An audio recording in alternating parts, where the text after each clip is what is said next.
Hey YouTube, it's your girl Chic from Chic Speaks. Welcome, welcome, welcome. Come on in here. Come on in here. Listen, we're gonna get into it tonight. We talking about marriage, alimony, child support. Somebody talking about I won't half. He talking about what F you and the boat you rode on. I ain't giving you half. You need to get a job.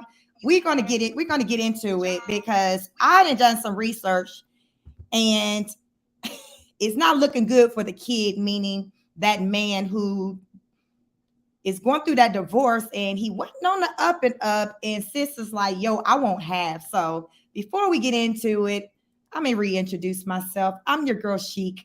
Welcome to my channel, Chic Speaks. I am a whole married woman out here. I've been married for 18 years, and my channel, my content is centered around marriage, how to get married, how to get that ring, how to keep that ring, how to keep his last name, how to keep him coming home, how to keep his interest, how to keep his love, to prevent situations like this, what we're going to get into, to prevent having to have that conversation about divorce, splitting up assets, child support, getting half, alimony. Y'all know nobody don't like to talk about having to part away with their money, but it's a real thing. We got to get into it. People, listen, when I looked up these stats, 40 to 50% of marriages still come to an end. Y'all, it's been years since people been doing this thing called marriage, and collectively, we still haven't been able to get it right.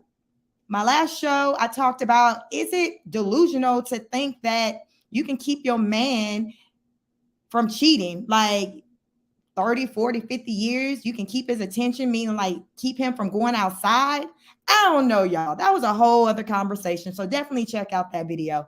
But today we're going to get into, okay, when you couldn't, you like shit. F that. It's time to get out. He done played me crazy far too long. Run me my coin. I'm about to take your money and go start me a new life with my new man, with my kids that you will still continue to pay for. Yeah, you still paying for them because I'm getting that alimony. I'm getting half. I'm getting child support. I'm finna do a whole Kim K on your ass. Listen, welcome to the building, Mr. Let Go. I appreciate you for showing up. We're going to get into it. I might have to just only have to drop the link, Mr. Let Go, and have you come up here because I've been researching this situation with alimony. And my thing is, word to the wise, if you're not trying to do right by your woman, don't do that shit. Do not do that shit. I got my video titled, Why Get Married When Women Will Take Half During Divorce. My question is, why fuck up knowing that she can take half? That part. If you know that you ain't worth knocking over the head, don't be trying to make no woman your wife. Like, where they do that at? That makes absolutely no sense. Like, that makes no sense because you already setting yourself up for failure. I once heard Puff Daddy say, listen, I'm not trying to marry nobody because I'm still trying to learn how to be a good husband. Y'all know I was able to respect that man for that because he was like, listen, I already know I ain't on the up and up. I know I ain't ish. I know this was back when Kim Porter, the late Kim Porter, was still alive. And he just he did an interview with somebody. And when he said that, I was like, that makes sense because he knows what his limitations are. He's like, listen, I'm not finna set myself up. I'm not finna set her up. We're not finna do that. I know y'all want us to be married out here and y'all want to see this wedding on ETV, but we're not going to do that because I'm still trying to figure out how to be a good boyfriend. And since then, I've respected how he moved when it's come to women because he has not legally tied himself to women. Now, the women who have chose to be in his life, in my opinion, yeah, they dumb as hell. Yeah, young Miami, I feel like she's dumb as hell. But listen, to each its own. To each its own. But I got a video I want to share with you all because even though I'm a woman and I'm like, I personally feel like alimony, getting half, that's warranted in many situations. And we're going to get into those. But when you're a woman and you've built a life where you've been codependent on a man, and not necessarily because you just wanted to be codependent on him, a lot of times a man wants his woman to be codependent on him.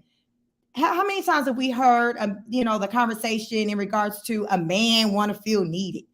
you know, he want to feel needed. You know, if he wants you to sit at home and take care of his kids, tend to him, be available, get a man what he want. All right, then play. I'm gonna give you what you want, but fuck up. Fuck up. I'm gonna get what the fuck I want too. And what I want is half. Put my damn water in.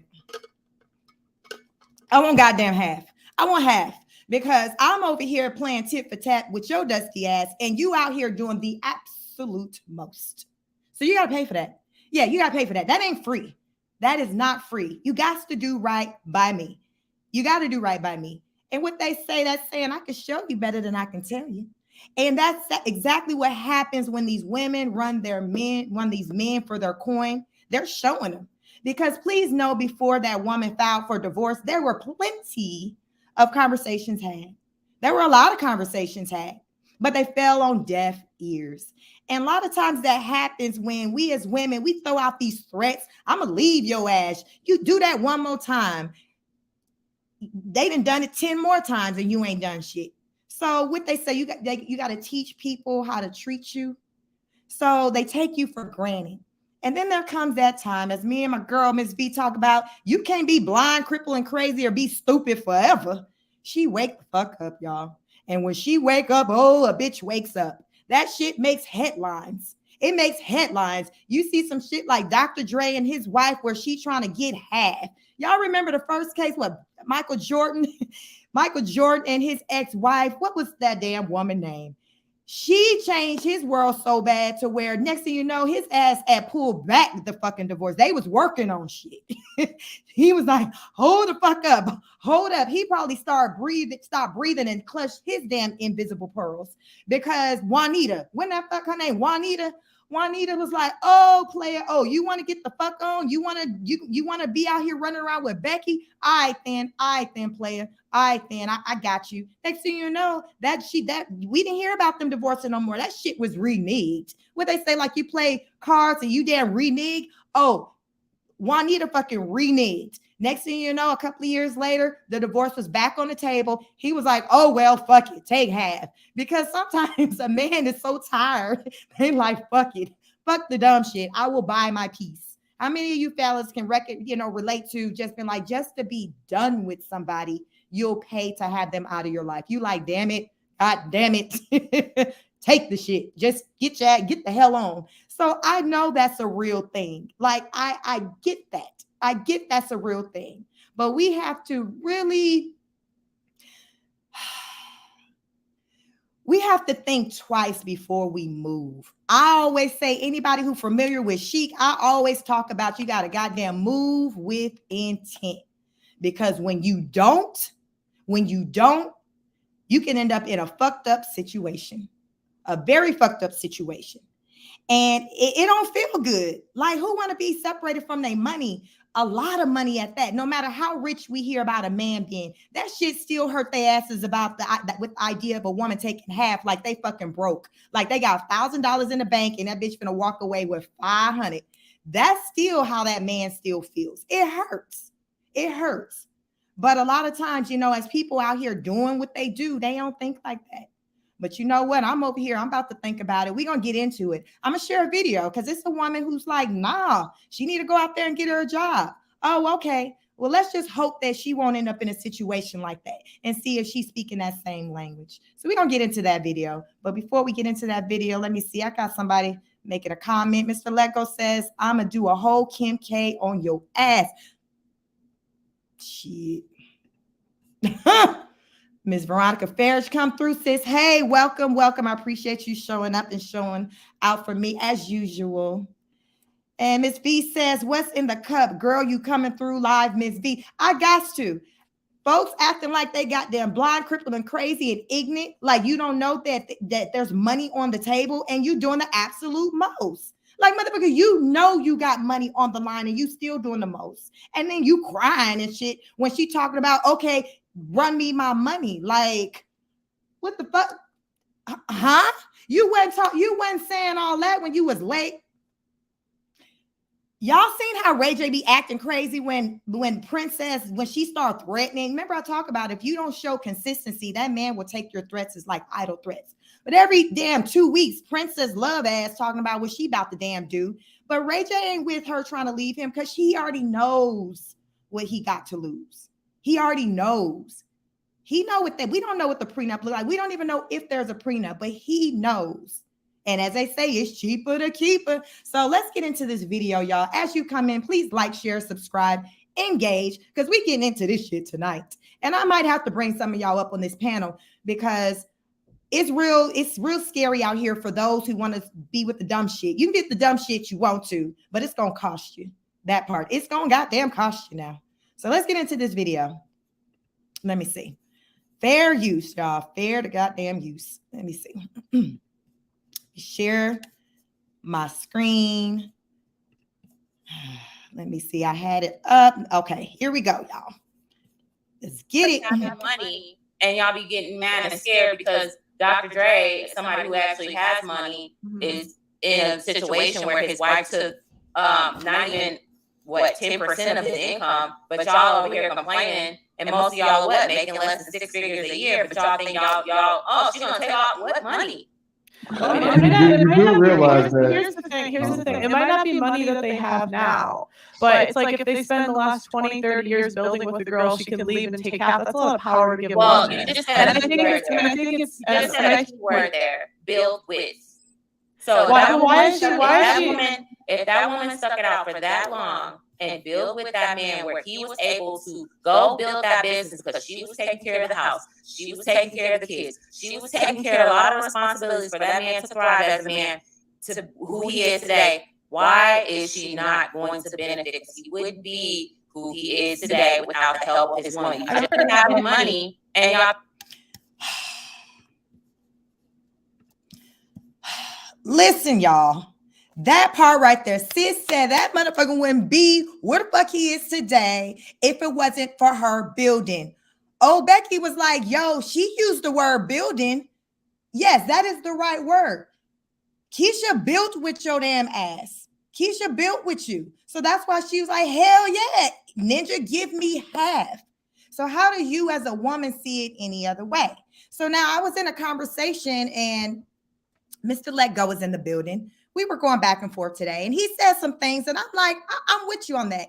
He was like, yes, she deserves half. He brought up a good point. He said, say sis was out of the working market for 5-6 years. She ain't got no skills. She been out the game. Think about how much shit changed in 5 or 6 years. So if sis had a job over 5-6 years ago, she damn sure she ain't got no damn skills. Because by the time she go to the drawing board to, talk about a job, she's gonna be dated with the information. Let's keep it real. It is what it is. So she's starting at ground level. She's building herself up. So as they say, time is money. Time is of the essence. That's real.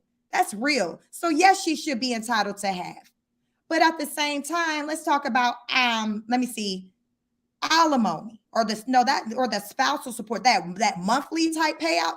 Mr. Let Go was like, fuck that. I'm not with the monthly payout. I'm with giving half because she's deserving of that. But I'm not with the actual the payout, that continual check being ran through. Because if the children are grown, there's no reason why she didn't go get a job. That makes sense. Like, what the fuck he was doing? That makes sense. And listen, ladies, fellas too, we know when our shit fucked up. We know when that shit fucked up. The signs have been there long before you or he or whoever the hell went and filed for them divorce papers. We the fuck know. We know. We know when our shit is on the up and up, and we know when it's not. So when one party is requesting or asking for a divorce, it shouldn't be no surprise. So a woman, kids grown, she know her shit fucked up. So for her to still be sitting there and not to be building and not to be planning for the day when she about to be on her fucking own, that's an L that she's signing up for. Come on, somebody, in the words of Miss V, come on, some goddamn body.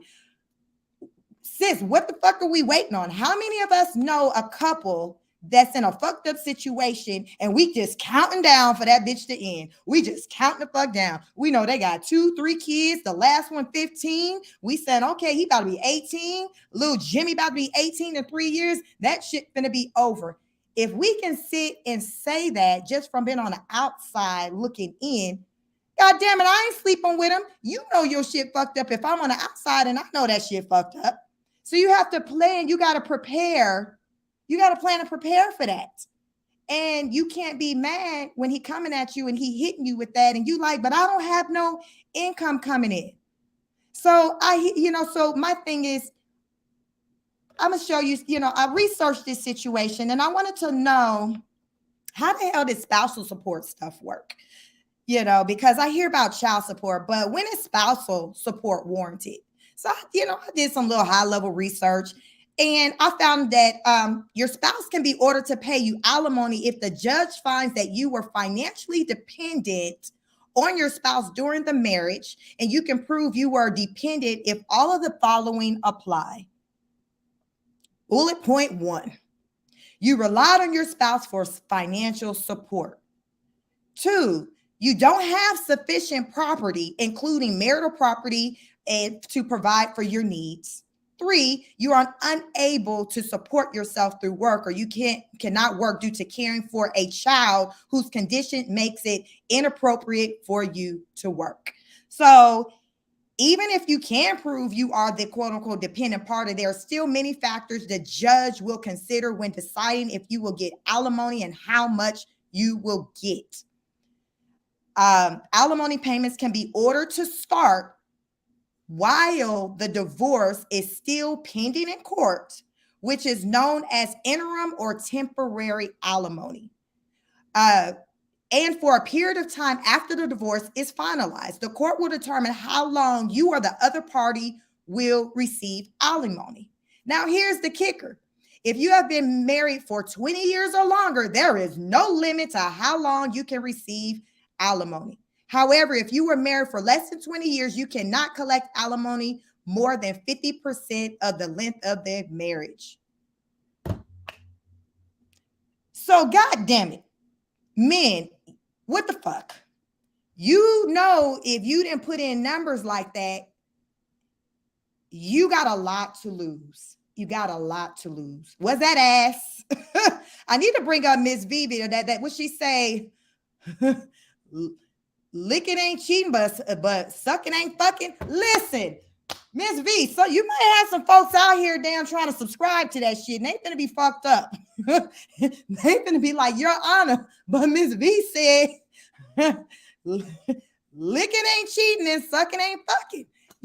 Because you better, as my mommy said, you better get to know your laws, because you can be effed up around here if you don't know your laws.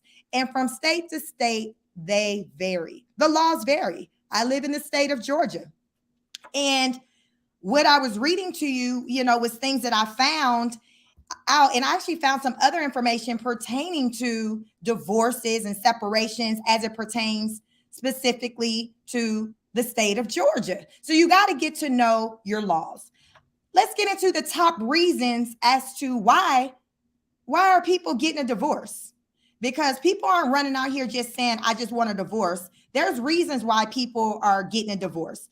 I want to get into the top 5 reasons as to why people are saying, you know what, this shit ain't working out for me. I ain't doing it no more. Number 1, infidelity. Licking ain't cheating, sucking ain't fucking. Like infidelity. That y'all remember back in the day, we would always hear, oh, finances being the number 1 reason. Well, according to this damn list I'm looking at, it got goddamn infidelity as number 1. So how many of us know somebody fucking around on their husband or their wife right now as this damn live is going on at 8:20 Eastern Standard Time? We know it. We see it. Again, that's that situation where we waiting to see when that shit blow the fuck up. We just waiting. We waiting. We ain't going to be surprised either. But guess who going to act like they surprised? That person who served them divorce papers. How many times we seen that happen when the person who getting served, they like, where the fuck this come from? Where did this come from? I talk about knowing someone who said legit after they dropped the last child off at college on the fucking ride home. They hadn't even stopped and gotten the goddamn meals from fast food restaurant yet. And he turned to her and said, I want a divorce. And she acted like she was surprised and shocked. When your shit messed up, And the longer you stay in denial about it, you setting yourself up for failure because you're not even in a planning mode with trying to get your shit together. You just going along, just going with the damn flow. You go with the flow if you fucking want to. You go with the flow. Go with the flow.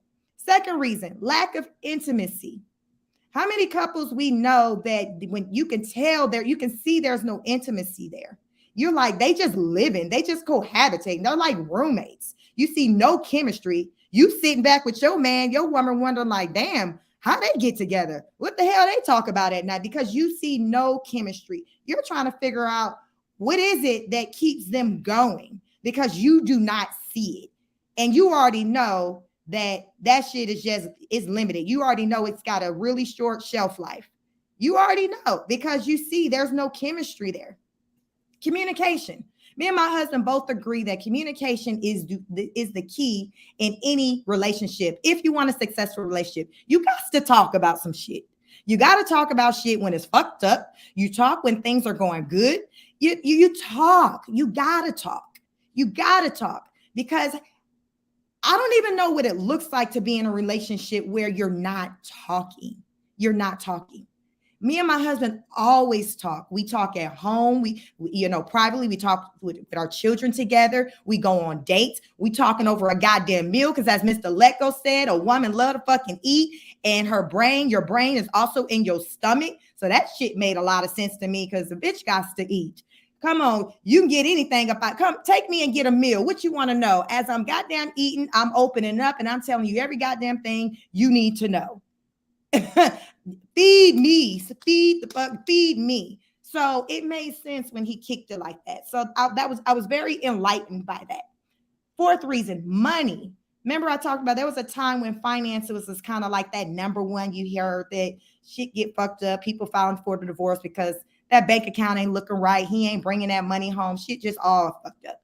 That's still a thing. A woman likes to feel secure. And oftentimes, if she doesn't feel secure, in comes the disrespect because she feels like you're not leading. If a woman feels like you're not leading her, she's going to show you that she ain't following the motherfucking place you trying to go. She like, how you finna lead me, player? You can't even lead your goddamn self to that job. You can't even elevate your own shit. So how are you over here trying to tell me what the fuck to goddamn do when you not even showing that you doing what the fuck you supposed to do over in your own world? Listen, child, y'all, I'm trying to tell y'all. Welcome to the building, AK on fire. Yes, communication is key. Listen, AK is a whole married man out here, married for 20 plus years. I did a great show with him recently. Definitely go check that out. But AK know that in a marriage, you need to have communication. And when there's communication, you're not dealing with these surprises. That's the key. It's no surprises because you've been communicating. You've been talking about these things. So let's just say when divorce does come up, it's no surprise because it's like, you know what? Yeah, this is just what we got to do because, it just hasn't been working. Them ones that we see where they all acting goddamn surprised and shocked and shit, like I say with Ray J and Princess Love, that's a couple who aren't communicating because Ray J showed up be acting like he damn confused, lost in the sauce every other week when Princess Love throw out the word divorce. Will she goddamn divorce his ass? I don't know fuck no, but I can't tell because she's so used to just throwing out these idle threats. It's kind of like a kid. You can't keep telling a kid, you do this, I'm gonna do this, I'm gonna do that. Kids gonna be like, huh. I always say, even with parenting, new parents are often asking, hey, Sheik, what can I do? You got wonderful kids. Like, what's the key? Consistency. So that's right along with that communication piece, but you got to be consistent. Say what you mean what you say. Follow through. If you tell your child, you do this, I'm gonna do that, you follow through and do that. Whatever it is. You folks ain't fearful. Kids nowadays, they don't even damn fear the parents, but it's because the parents don't follow through. I was raised up by a parent. I didn't even know she was going. I seen her being consistent about her messaging, but I was raised out of fear to where I knew that she was about her word. So I'm like, I'm not finna go out and fuck up, get pregnant, do whatever, because she said she gonna do this. And guess what? I fucking believed it. Whether she was gonna really do that shit or not, I wasn't finna fucking test them waters. Hell, I wasn't goddamn crazy. So it was a fear thing. And who knows, my fucking husband might be running around out of a damn fear mentality of she gonna leave my goddamn yellow ass, because I'm very true to my word. And I'm a rider. So if you ride for me, guess what? I'm a ride for you. You got me, I got you. I'm solid. I am a whole solid one out here. And anybody who knows me, they know that about me. Last, addiction. How many damn crackheads we know out here? How many weed heads we know out here? How many couples we know to where in the relationship, the man or the woman, somebody on that stuff, they taking the money, putting it towards other shit, and it ain't going towards the household bills. They not where they need to be. They somewhere doing the absolute most. They want to blame it on the alcohol. The playing what Jamie Foxx in the background, blaming on the alcohol. They just got an excuse for everything. They got a gambling. Listen, I knew somebody whose gambling addiction was so goddamn bad. He tell his wife, listen, I'm going out to get some milk. That motherfucker way out at the casino. That's about 3 hours away, y'all. Meanwhile, wife at home waiting on his monkey ass to come back with the fucking milk. That's that shit I'm talking about, y'all. That is a real true story. That's that shit I'm talking about. Needless to say, they fucking divorced. They in that 50% ratio or percentage. They're in that. The addiction is real. Addiction is real. Man lost the whole fucking family on addiction. Guess what? That addiction went away after the goddamn family got lost. He ain't even struggling with no damn addiction no more. He done blew up the whole spot. He didn't even have to go to a damn recovery meeting to get his shit together. His wife was like, okay, you ain't goddamn listening. Mama-in-law even told his dusty ass, she gonna leave you. Oh, you ain't listening? Oh, okay, I got something for you. I'm gonna fix you more than the damn the rehabilitation people can fix you. I'm gonna leave your monkey ass. That's what the fuck she did. Oh, it got him together all the way up. He ain't got no addiction. I ain't even heard him talk about goddamn going to gamble. He used to have gambling parties at the crib. Oh, that motherfucker don't even do gambling. I don't even think he played cards. Nobody. He was like, fuck that. I don't want to play cards. I don't want to play Uno. I don't want to play checkers, dominoes. I don't want to play none of that shit because he lost his whole family behind a habit to where that got him together real quick. And it's unfortunate that a lot of times people got to go through situations in order to learn. They got to have that, what they say, you got to hit rock bottom. You got to feel it. And it's so unfortunate because I've always been the type of person I can learn from other people's behaviors, how they move. I ain't got to experience everything, goddamn thing on my own. That's how I've managed to not deal with a lot of just heartache, pain, just issues that a lot of times Black women deal with, in particularly when it comes to their men, because I learned from people around me. I learned from, like, I didn't have to. I'm like, damn, they shit fucked up. Okay, nah, I don't want nothing like that. I don't want somebody who a weed head. Oh, okay, he got a gambling problem. He like to go to the casinos. Nah, I don't want nobody who just really just get overly excited about trying to go to Vegas to gamble. Like, I've been able to learn, and it saved me from having to experience a lot of shit that a lot of people have experienced just by me just what they say, you just in a cut, you just peeping it out. I've just laid in a cut with a lot of stuff. I'm a people watcher. I read people, I watch people, and that's how I learn.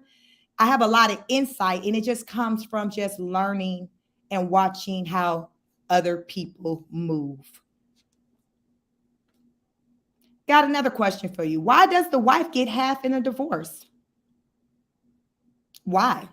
How about this? Marriage is a partnership. Remember, sis in the video talked about building. Oh, girl, Pearl, she brought up, well, the woman built. Yes, keyword built. Marriage is a partnership.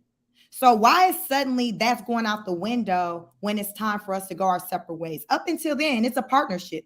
You guys ever heard of the term community property? Community property. Have you heard of that? Do you know what that means?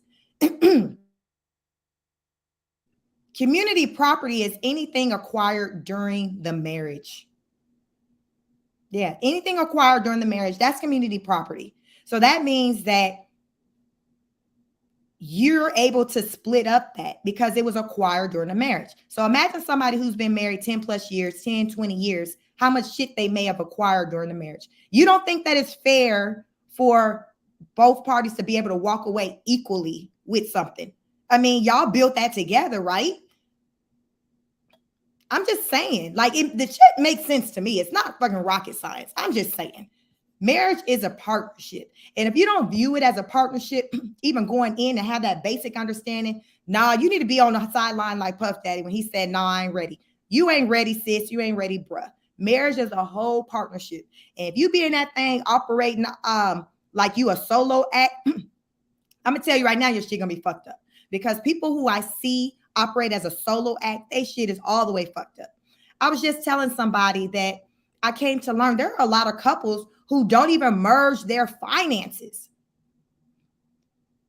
When I learned that shit, where they got whole separate bank accounts, not okay, a joint account, and then we got our separate shit. No, they just got separate shit. They don't even have one bank account. Ain't that some shit, y'all? Y'all let me know in the comments if that's the norm, because I was like, what the fuck? Because that lets me know that you already have this independent type mindset to where y'all haven't, Mr. Lego talks about everything starts in the brain. He said everything starts in the brain. So that lets me know that in the brain, you never came to that place of we were one. You never came to that place. So if you never came to that place in the brain, guess what? Your actions ain't going to show it. Your actions ain't going to show it. Because to you, you still living your best life as a single person, really. You married on paper, but you're not moving like that. And it plays out in the relationship. You see that this almost every couple that I know that they situation is like that, they shit is fucked up, y'all. Like I can see it. And I be like, damn, I see why y'all shit fucked up. Because y'all don't even have a mindset of us being one. Me and my husband regularly talk about anytime he asked me for some shit, something of mine. He remind me, we won, right? And, I ask him for some shit. I jokingly say, remember, we won, right? We remind each other we are one. We are one. So what's mine is his and what's his is mine. And that's what has gotten us through our 18-year marriage and 20 plus year relationship. It starts with the mind. Unpaid services. In a marriage, a woman is doing work. She's working. I used to say at one point, and I still stand by it, the hardest job that a woman can have is being an at-home mom, wife, staying at home. Y'all, a bitch did that shit for 1 year. I fucking stayed at home for 1 year and knew I was not about that goddamn life.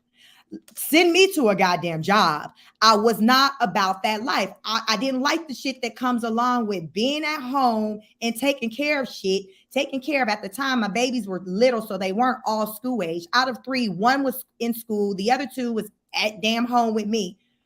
Baby, them 12 months, I used to say I knew I wasn't built for that shit. Now I can say a bitch knows she not built for that shit.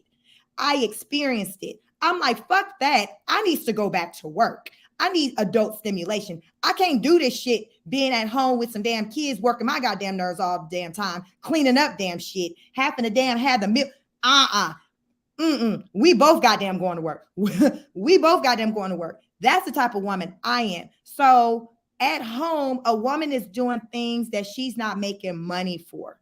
Women, and this is what I'm reading from this research, many women choose rather than going to work to stay at home and provide for their families by taking care of errands, intercepting packages, and taking care of the children. The service they provide will cost the family a great deal if you hire someone else to do them. That year that I stayed home, we saved a lot of money from childcare expenses because at that time I had a damn 3-year-old and a 2-year-old.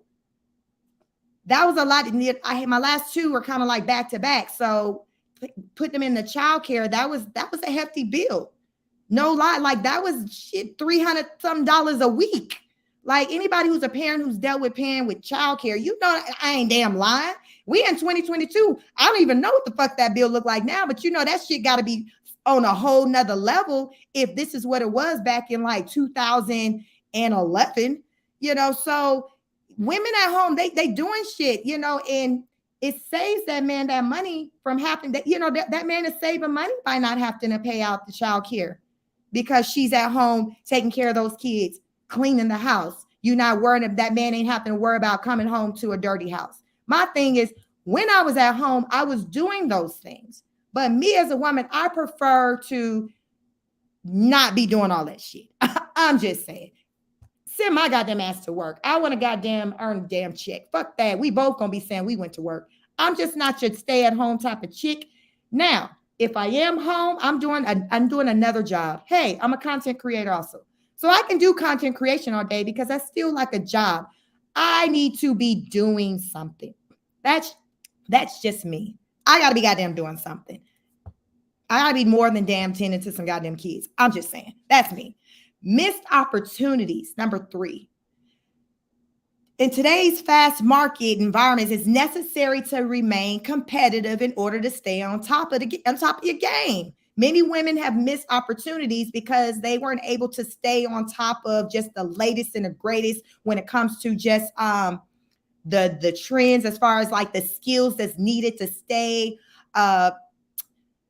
stay on top when it comes to just like whatever your industry in. You're studying things, you're going through, you're getting these skills, you're going to work every day, you're taking training classes. It's the continual education, they call it, because things constantly change.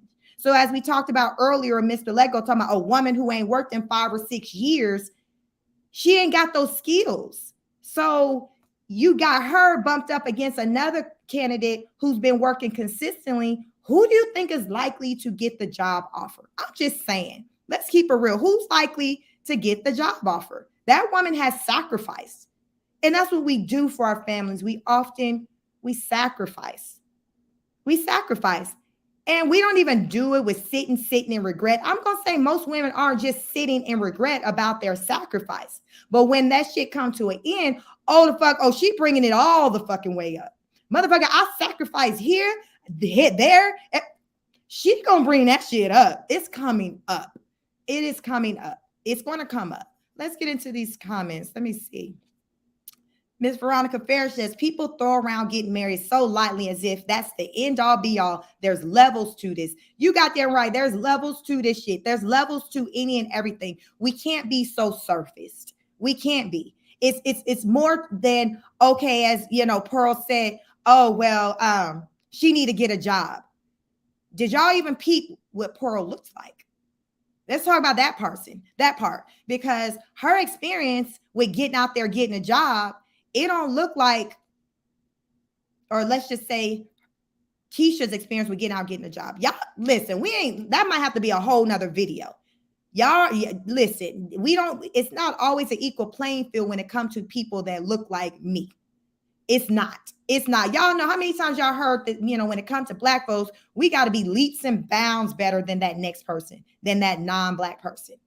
We got to have all the damn education in the world, all the skills, experience, but they can just show up. And I think that contributes to why she was able to say that, why she was able to say, just go get a job. Because for them, oftentimes, that's all the fuck it is just go get a job. A lot of times, they got friends. There's people in networks. They get hookups. They get the special treatment. How many times have many of us worked in an environment where we knew what the deal was? We knew that we was more qualified than another person, but you can see them get it over you or over that other person simply because of what they look like, who they knew. Y'all know. Listen, y'all know. Don't play crazy. So to hear, that's why, the lady B. Taylor looked at her all screw face like, what the fuck you talking about? Just, what? Because Pearl don't know the plight of the Black woman. It's not just easy like that. Let me know if I'm just talking damn foreign or crazy up in here. It don't work that way. It doesn't work that way. And sis knew that it didn't work that way. That's why B. Taylor had to check her. She had what they say, you got to check a bitch. That's what B. Taylor had to do. Ms. Veronica Fair said, John said, what in the world has gotten into your friend? I've never heard her speak like that. I have my moments where I'll speak with a lot of passion and conviction when I see people try to play crazy. People try to play crazy. People try to act like they don't know what's going on, that they ain't got common sense. and it sends me. Sometimes I have my moments where it sends me. Listen, I try to be calm, cute, and collect, but god damn it, sometimes I gotta let loose on your asses because we can't continue to keep playing dumb and still continue to do the same shit over and over again. I like to think that I play nice with, play well with others at the playground. So when I have guests, I'm all nice. I play well with others. Miss V, Mr. Let Go, y'all come on here. I let y'all do what y'all do. But when I'm goddamn by myself and I'm speaking my mind, this is who I am. I'm very passionate. I'm passionate about this shit because I believe it. And I see it's a lot of fucked up shit going on in this world and people acting crazy like they ain't got a goddamn clue. Come on now. It's common sense that if a woman has been in this relationship and supported you as the man, that she should be entitled to have.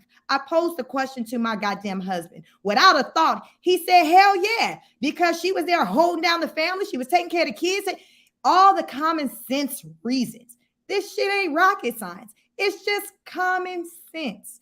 A lot of this shit is common sense. A lot of the shit the late Kevin Samuels said was common sense. I didn't listen to his ass much just because I didn't like his goddamn delivery. I didn't like him cussing out all the damn women. I don't think he got to personally do all that to get the point across. But 90% of what the man was saying, I did agree with it. We got a lot of delusional people out here in these streets. I'm just saying, we do. It's the delusion to think, for a man to think that a woman should walk away from a situation with nothing when she's been his wife and she wasn't working. It's delusional and it's selfish. It's narcissistic thought process. It's goddamn all the above. That's my opinion. And that shit ain't changing. It is what it goddamn is. Hey, John, it is what the fuck it is. Let me know if I done told any lies up here tonight. It's the truth. It's the truth. And we see in these divorces being filed left and right. Conversations about money is coming up and people are still steadily being in their feelings. They're being in their feelings. But here's the thing. I'm going to be fair over here. Say if a man's with a woman and who can we use for an example who dealt with some shit? What's her name? What's that lady name who then took over the show from Wendy Williams? Sherry Shepherd. Y'all remember when Sherry Shepherd went through her divorce and that man was trying to, he was trying to do whatever. Listen, it's the same thing. If you're in a relationship and you're accumulating things in that relationship, yes, that person has a right to walk away with half. It is what it is. I don't give a shit that he's a man and it is what it is. Listen, I say I'm a goddamn equal opportunities. That shit, it is what it is. They're entitled to, but I noticed that when a man trying to do it, y'all, who was trying to do it? With Halle Berry and her ex, with that model guy, that white man that she was with, he was trying to get her money. But it's a whole issue when somebody's trying to do it to the woman. But look how often tables are turned where it's the woman trying to get that money that man made. It's the same thing. It's the same logic. I apply the same logic. If you don't want to be in a situation like this where you have to give up your shit first, just be on the fucking up and up, but make sure you have a prenup in place. I'm a strong believer in prenups. I think anybody that got something that they find worth having and holding on to, get a goddamn prenup. Get a prenup, because as we saw in the clip, you might have came into that relationship with nothing, but you guys grew. So write up a prenup, especially if you see or that you're going places and you're on the path for greatness. Plan ahead. Plan for the future. Don't be, we all out here, so many people are just so stuck living in the moment to where they ain't even stopped to look at what the fuck might happen tomorrow, next week, next month. Everybody out here trying to damn pop, lock it, twerk it out and live their fucking best life and ain't put no damn plan in place for the damn future. Then they run around looking crazy when that future arrives, because guess what? Time stops for no one. Not Beyonce, not Kim Kardashian, not Kanye West. Time continues to go on and on and on. So we have to plan for that. You got to plan for that. Get out our feelings and plan for that. And I look at prenups as something you're planning. You're just, it's planning. You don't have to look at it or anything other. You're just planning for that. Just like you would have life insurance. You're just like insurance, like any type of insurance. It's no difference. It's not that serious. My thing is, if you hooking up with a person, they got a problem with you trying to have a prenup. 9 times out of 10, that one that got a problem with the prenup is that one who coming to the table and who ain't got shit. Let's just keep it real. Because the person who got shit, like, motherfucker, we finna get this prenup. But the person who ain't got shit is the one like, nah, we don't need to have a prenup. Yes, the fuck we do. Just because you sitting up here saying what the hell we don't need, that reminds me that the hell we do. Or we ain't fucking getting married. Period. Period. We not doing this. We're not doing this. We're not doing this. I'm a logical person. I like to look at the numbers, and the numbers show that, motherfucker, we need prenups, because the numbers show that these divorces in 40 to 50%. So guess what? We need a prenup. We need a prenup. But the thing about prenups, they can be what you want them to be.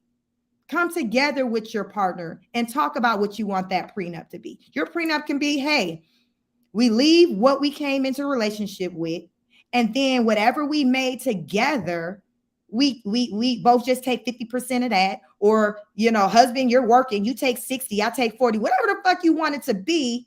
It's up to you. It's up to you. It's yours. Just like Miss V, you talked about, you guys made your own vows. That shit is no different. Or Mr. Letgo talking about, he'd be damn if a white man finna step in his situation and tell him how the fuck his stuff finna go when it comes to taking care of his kids or whatever the fuck. He was like, handle that shit yourself. We can handle a lot of this stuff ourselves. We can. We really can. We really can. But people choose to want to bitch and moan. All right, then. Well, you got Bob Shalinsky over here who willing to go ahead and handle that shit for you. But guess what? You finna pay his ass because he finna get all that money while he handling your shit. So that's even more money you done lost because you done let Bob step in and handle your shit. I'm just saying. I'm just saying it is what it is. And sometimes people need to be reminded on what the hell that means. So that's what I'm here to do. I'm here to remind you what the hell it is, what it is. And that means that when you fuck up, it costs us. It costs you. Let's get into these comments. Ms. V said, you are doing an amazing job. Thank you, sis. Listen, I got to keep it real. Listen, I'm trying to hold it down when you're not here. I'm used to having used my sidekick. I'm like, what the fuck would Miss V say?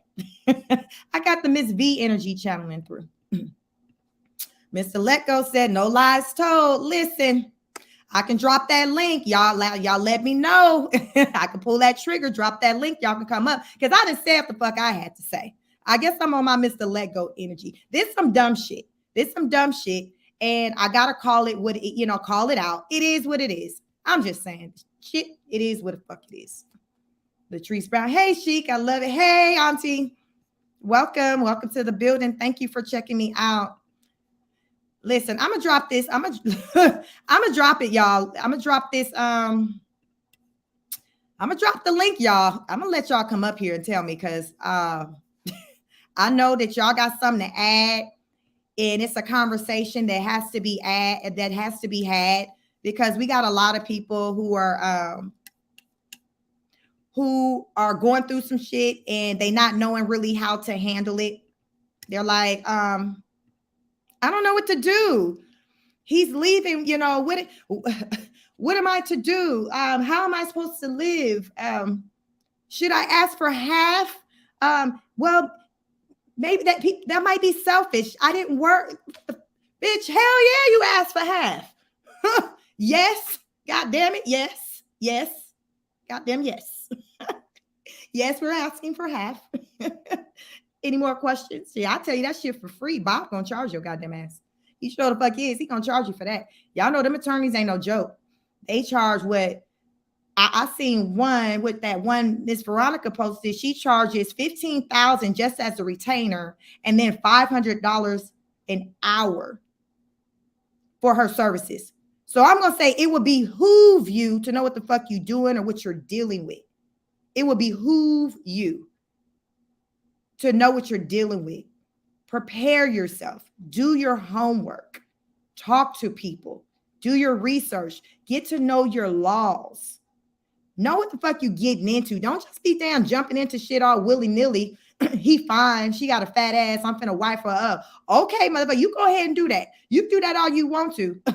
You gonna learn that all she had going on was a goddamn fat ass. She didn't have shit else going on. And guess what? It's gonna cost you to get out of it, because of course it's always easier to get into something than it is to get out. How many of us can relate to that? That's just the way it is. That's just the way it is. And people out here just moving just like they ain't got no damn brain, like they the Scarecrow and the damn Wizard of Oz and shit. Well, he didn't have no brain or no heart. Somebody didn't have no goddamn brain or heart. Whatever the goddamn one that didn't have no brain, they just moving recklessly. And they acting like they ain't got a clue or the shit don't make sense. And it's costing them. And it's just like, ma'am, like, what are we doing here? Did you have a mother in your life to talk to you about these things? A man, somebody entrusted somebody, when you know when your goddamn ass stupid as hell and don't know shit. You know when it's time you need to phone a friend. You know when the fuck you need to phone a friend. We all know. You know when you dumb as hell. You know when the fuck you dumb as hell. It's all right, you dumb as hell. Surround yourself by somebody who's not. I'm gonna keep it real. I got friends to where they know they goddamn ain't damn the smartest in the box, but guess what? They stay real close to me.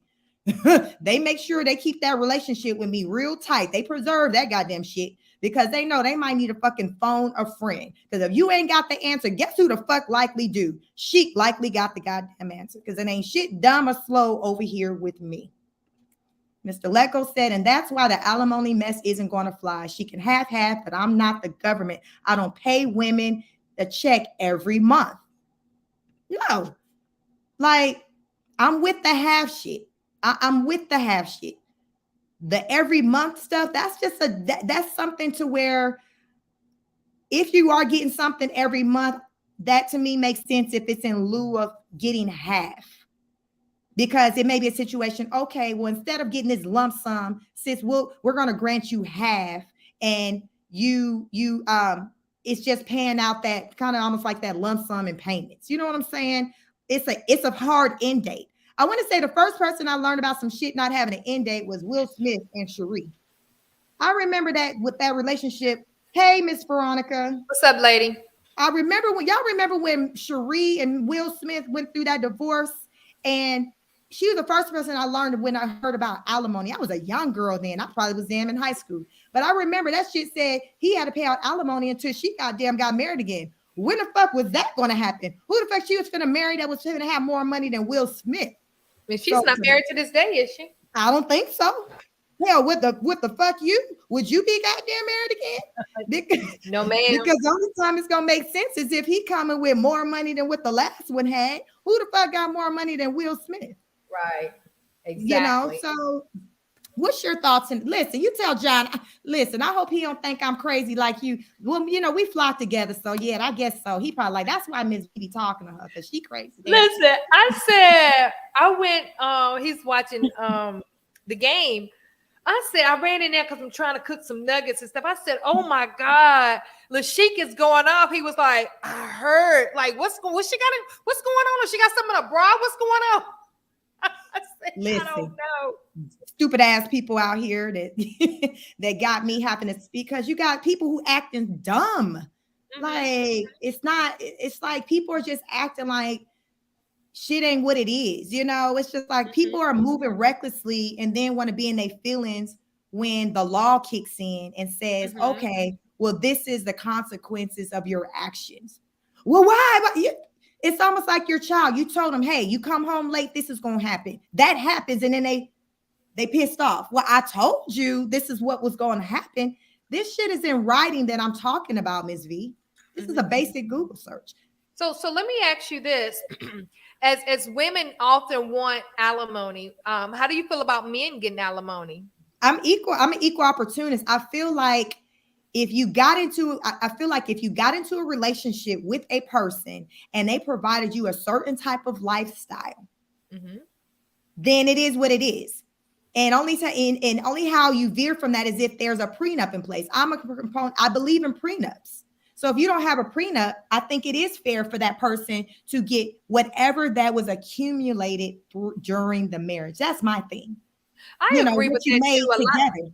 Right. I think a lot of times people don't look at the husband's part of it, you know, and for me, it works both ways. if we get married and when what we build together, even if it means my husband, or if it means I make more than my husband and he's accustomed to a certain lifestyle, then yes, I wouldn't have no problem with, giving him alimony until he's, able to, for a certain amount of time, of course. Because a lot of times, even with the man, as I talked about the certain things that woman is doing, say that man's in a relationship and that woman is like the famous person. He's doing certain things for her. Mm-hmm. Think about it. Like, let's use Nicki Minaj and her husband as an example. Mm-hmm. I'm not going to say that man isn't running around doing some things for her, filling in for her because she's not around to do things. She's out working. Mm-hmm. So whatever it is that she accumulates during that marriage with him, yes, I feel that he is entitled. I agree. They were a family. They created a child together. He contributed to while she out making the money. I'm at home. I'm making sure our son is good. We might, people have their opinions about him, but the fact of the matter is she married him. So because she married him, the rules don't change because, okay, he's a man. That shit still applies. He's still in the relationship, doing shit that relationships require. So at the end of the day, if shit don't work out, yes, he should be entitled to half of whatever, no matter what somebody else may feel. That's my stance. So Halle Berry pays child support to her ex-husband, and she pays him $16,000 a month. He got the kids, right? He got the daughter. He ended up winning the custody of the daughter, right? Or they got isn't the daughter with him or a good amount of time? They might have some shared type. Live with. Once again, the Gabrielle over custody. Their daughter, after particularly contentious custody battle, Barry and Aubrey are granted. They got joint custody as of 2012. Yeah. 2012. Okay. So here's how this makes sense. Because the kids are equally split between the homes, that means the kid need to have still the same quality of lifestyle. Absolutely. So to offset it, they're saying, Halle, pay this man X amount of money. So when the kids are with him, they're not missing a beat. Mm-hmm. They're not missing a beat, because I knew a couple before where they both had joint custody, but because the husband made more than the wife, he had to pay her just a little bit more money just to offset to make it them financially kind of like the same. So therefore, it didn't impact the quality of life for the children when they go between the different homes. So that makes sense, because you can't have a little baby with Halle living all good, the lavish life, having horse riding lessons and skating lessons and shit. Then she over with the daddy. They eating crystals 4 days a week, you know. You know what I'm saying? Yes, and then the sexual housing, so it is what it is. That's why we have to think when we're lining ourselves up with people. These are things that we have to factor in. We got to factor these things in and not just be living in the present, in the moment. We got to factor in, what is it going to look like down the line? Or say we don't work out. Am I going to be good with still helping this person out financially to a certain extent? We got to be forward thinkers. And if you can't do that shit by yourself, go pay somebody to goddamn be your brain. Because I'm saying everybody ain't fucking smart, but goddamn it, go line up with somebody smart. We all should know somebody who know more than us. I'm just saying. Oh, and I totally agree. I think sometimes women get set to where, because I am the woman, that, I should get alimony or whatever. Now, however, back in the 60s and the 70s, it wasn't a common thing for men to get custody of children or ask for joint custody, because women were the homemakers, and they felt that it was better for the kids to be with their mother. And now, as time has changed, they're like, no, the father can do just as much as the mother. So therefore, they're doing joint custody. They're doing spousal support for the husbands as well. And I agree with you. I have no problem with that.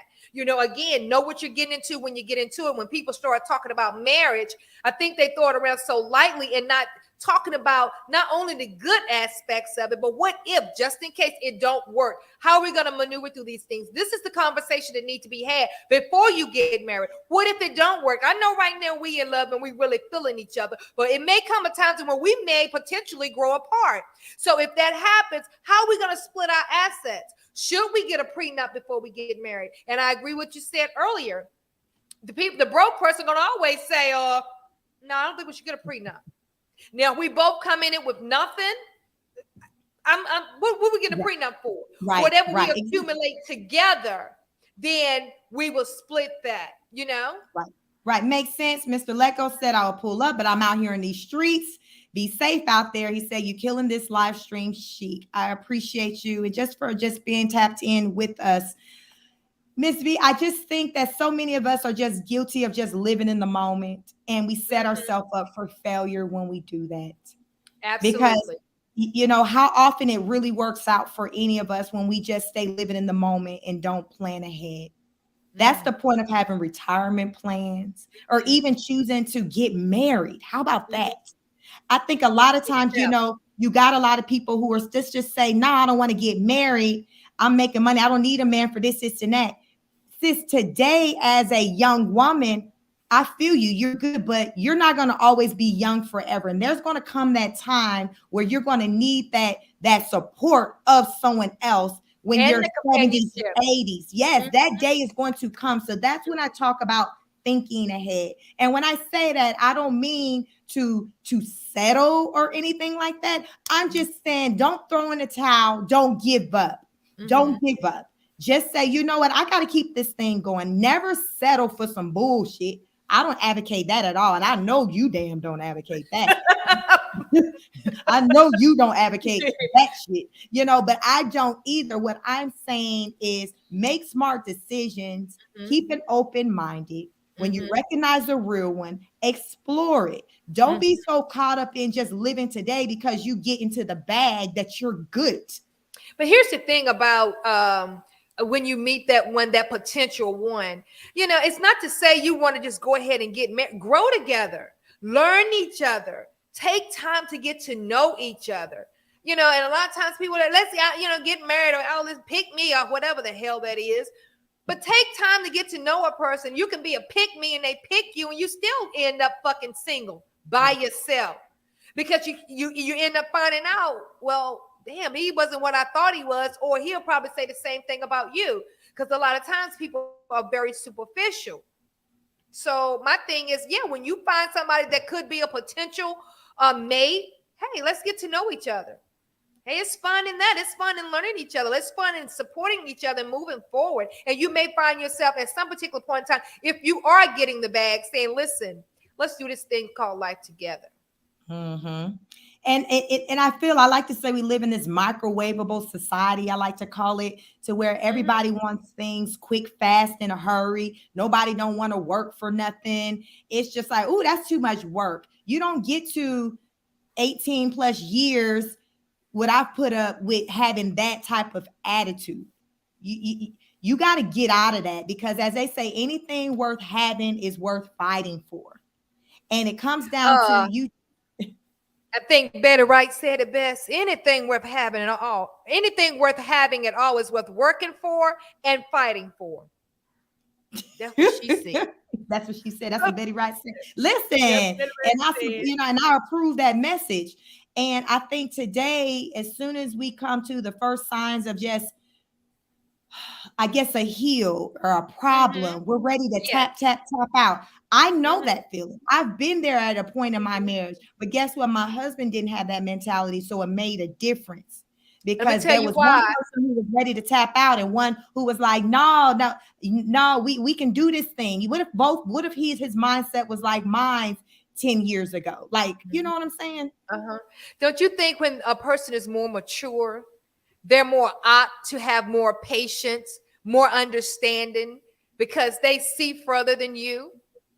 When you say that person's a younger person, haven't really been through anything and will see a heel, and that's all they see is the heel. Whereas the more mature person say, I see a heel, but I also see how we're going to get over this bitch. Yeah, it makes a difference. That's why we, it goes that's why I said we got to really be strategic with how we go about choosing the person we align ourselves with. Because yes, I was, as I tell my story, I got with my husband at 19, right before I turned 20, and it was right before his 31st birthday. So my husband's 11 years older than me, but that made the world of a difference with our relationship, because with someone like me who would have been ready to tap out at the first signs of just first problems within maybe like 6 years in, he was someone who knew differently, because he was older, and also because he came from a 2-parent household. So that was an advantage that he had over me. That wasn't my experience. I had it briefly, but not on the level in which he had. He had it to his entire childhood as well as his adulthood. His parents were legit deaf do you part. My father-in-law is no longer here. His parents were together until my father-in-law passed away. So that was the example he saw. I ain't seen no shit like that. I seen, hell, you fucking pissed me off. Your mama, your sister, anybody pissed me off, and you ain't doing this and that. I'm taking my shit, my kids, I'm getting the fuck on. That was the example that I saw. Right. So I had that energy. But when I lined up with someone who said, okay, yeah, you might be pissed off or in your feelings at this time, but guess what? We can still get past this. And I entrusted in him to believe in what he had to say. What they say, walk by faith, not by sight. Not by sight, yes. And that's exactly what I did with that situation, because to me, I'm like, well, shit, you saying it's going to be all right, but I don't know. But okay, I give it a try, and he was right. He was right. So I think it's important for us, as I say, when you don't know certain things, to be okay with aligning yourself up with people who may know more than you. Absolutely. Nothing wrong. It's nothing wrong with that. Mr. Letgo said, and plus I got snitched so little kids aren't going to be a factor. Listen, protect yourself. How many times we didn't heard women talk about, I want me a baby. He about to be my next baby daddy. And they had set that man all the goddamn way up. You listen. You better know it. Let somebody have a good job. And they look halfway cute. And the guy with the good job they got credit. Look, don't let them be military with some good ass benefits. It's a wrap. And here's the sad part. The dumbass men don't even see it coming. All they see is a fat ass. Hello, somebody. They so blind. Listen, Miss B, they so blinded by your ass. You do them walks, them delicious walkaways. He said that delicious walkaway. Miss B got that delicious walkaway, y'all. They so blinded by that. Thank God, delicious. I mean, Miss B a solid one, but you got some that aren't. They use it. You're lured in, and they use it. They know. They know. They know that men, they ain't the smartest. So, the one thing, I disagree, Mr. Lecko say, women be dumb as hell and stuff. Really, it can be arguable on who the smartest, because more often than not, that's a whole nother subject right here. Taken more often, the man or the woman, Mr. Lecko. It's the reason why you got snipped, because if you trusted the woman like that, you wouldn't have had to be doing all that. As I said today, dumbass. Listen, everybody, and I keep saying this, everybody has their role. The men have their strengths, the women have their strengths. But truth be told, a woman can outsmart a man any day. Here's the thing about men. You can sit up, you can say you can get whatever you want out of a man. Whatever you want. I believe that. Only thing you got to do is let them think they come up with the idea. Listen, Mama used to always say a woman should never be broke. And I always say that. A woman should never be broke. I tell my daughter, honey, you should never be broke, sugar. You got to go, babe. Listen, it's what you do with it. It's how it's, that's what I say, that we got to strategize that thing. We gotta think beyond our present situation.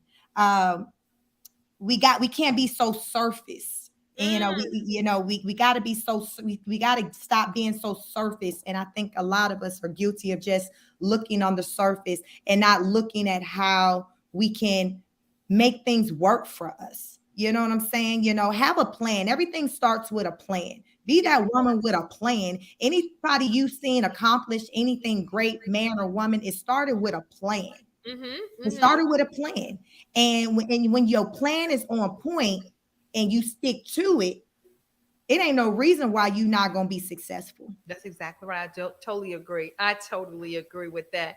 Listen, girl, I'm telling you, you came in with the fire tonight. I don't know what you had in your cup, but I'm gonna need a little sip of that.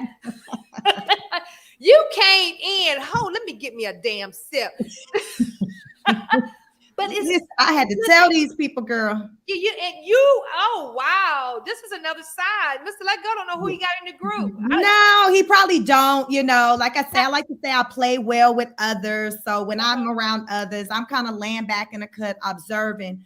But when I'm by myself, me, anyone who knows me personally, this side you see, this is what gravitates them to me, because this is that energy I have, I bring. I always say I will uplift the hell out of another woman, because I'm going to remind you of your greatness. I'm going to tell you how you can achieve what you want to achieve. I'm going to tell you how to tell him to go fuck himself and tell him to kiss your ass. I'm going to tell you all of that. Because when you know who you are, I like to say, can't nobody damn come and tell you otherwise. And I'm all about knowing who the hell you are, to where somebody can't just come along and try to just play you for a fool. And what's happened, a lot of these men, in these relationships, they want to try to play that woman for a fool. And when she damn wake the fuck up because she didn't talk to Sheik, she'd have made a new friend at work. They acting like, John, why are you so different all of a sudden? Well, I got a new friend. Right. And I'm woke now. I'm woke. Yeah, that's a new word. Who the fuck is she? She changed lives, and people who are a part of my life, my tribe, they know that it's a reason why they have me in their life. And it's this energy, because I'm not with somebody playing crazy, being dumb. I'm not with that. And especially when you're a mom and you got kids, we are the example of our children. And especially our daughters, our sons. Like, we're an example. Our sons need to know how a woman should be treated, just as our daughter needs to know. So how I move, I keep in mind the example that I'm setting for my babies. I want my sons to know how to treat a woman. Absolutely. Because of how their father treated their mother, and how their mother responded to how he treated her. And the same with my daughter. Because how many times we've seen second generation, that daughter grow up and she get in fucked up situations because she's seen mama in a fucked up situation. Right. Repeat, rinse and repeat. That's where them stats come from. The statistics show all that. Statistics show if your mama was getting her ass kicked, shit, you gonna get yours kicked too, because that's all you've seen. That was exactly. That's what love. What you was told. Love. Look. That's what love looks like to you. And if that's all you've been accustomed to, that's all you know. And I do agree. That's where the statistics come into play at, because people have not been. Life happens. Different things go on, and they have not been educated to the fact to know what love truly is. I can't. Mr. Lego said I can be as dumb as I want now.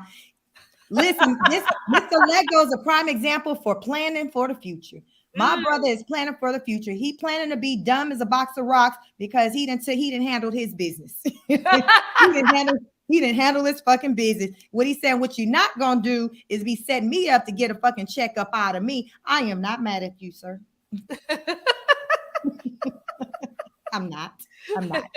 But that's being logic, and as we all said in our group, that it's a business. Marriage is a business. It is. It's a business all day long. It starts out as love, but that shit is more about business than love. I don't care what nobody damn say. I love my husband, but I understand it's also a business. We got shit tied up. Our worlds are intertwined. Money, children, all of that.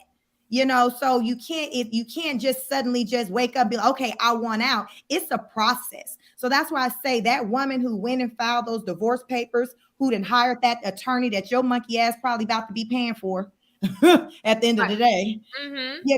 This wasn't a thought that came about overnight. She thought about this. She thought about walking away, because who's choosing to just have half versus the entire pie? That means that she's like, fuck that. I'm good with half. I can't do this anymore. I can't do this anymore. And oftentimes men have that same mentality, but as Mr. Lego said, men don't leave. They just cheat. Yeah. Well, they feeling the same way you feeling, sis. They're just handling it. They're just checking out in a different way. They're mentally and emotionally checking out while you're trying to physically go and check out. That's the difference, but they're not feeling differently than you. Their thing is, well, damn, why we just can't why you just can't be a sister wife? Why can't I just bring Monica home? You know what? The caveat to that is, if you want a sister wife, can I have a brother man? They don't want to talk about that, Miss V. No, they get so in their feelings. Listen, you didn't ask Mr. Let Go that question about 5 different languages. He still refused to get an interpreter to understand the world that you wasn't asking him. I know what you was asking him the first time you asked him in English. But when you went to French, Spanish, Angola, he still ain't got it. So, Mr. Let Go, like, what are your thoughts? Can she have her Splackavelli? That is the question, because more often than not, they ain't trying to sign up for that shit. No, they're not. And they get, that they're, Mr. Let Go and I did a panel the other night, and he said it's not the same because you are ours. Like, we own you, and somebody else then got to the box. And now they got the box is no longer ours. Like a man deposit, like a man deposited, you just bring that back. And then he want to use the Waffle House drinking out of a glass scenario. And I told him, I was like, okay, I get it. They brought you a glass, although somebody else drunk out of it, but they washed it, right? He was like, yeah. I was like, okay. So she stepped out, got what she got, did what she did. She washed it. Now eat up, nigga. He said, nope. It's not the same. I don't get it. It's not the double same. standards. It's double standards. And that's what it is. What it is. There's a lot of double standards when it comes to just relationship with men and women. It is what it is, and I don't spend a lot of time trying to understand it. And I don't advocate for women to do that. I just advocate for them to move accordingly. Whatever that means, move accordingly. Whatever that looks like to you. Yep, that was what I was about to say. Whatever that looks like to you, just move accordingly. Because it is what they say. It is what the fuck it is. It is what it is. So why Mr. Let Go at home dictating how much people gonna eat and put on their plates, she moving accordingly, and ain't nothing changed. Everything is still the same, and you still dictating, still drinking out that glass. And as Mama would say, a woman mentally checks out before she physically checks out. So a man can think that it's all good in the hood and ain't got a clue that she done already made the appointment, talking to the divorce attorney, doing all that. And I think that's a lot of things that sends men, the fact that they feel like they got played. That's where they start. They can't take it. Yeah, it's like, wait a minute, I thought we were good, but they didn't know that she was plotting all along. And they can't come back from it. Because when you drop the bomb, I'm like, wait, what? No, I thought we were good. Yeah, I know you did. Just like that's Kim Kardashian and Kanye West. He on a whole fucking press tour because he's so in his feelings to where he didn't see it coming. His wife finally saying, fuck you and the boat you roll on, run me my money, and I'm taking these kids and I'm doing this with this big dick white man.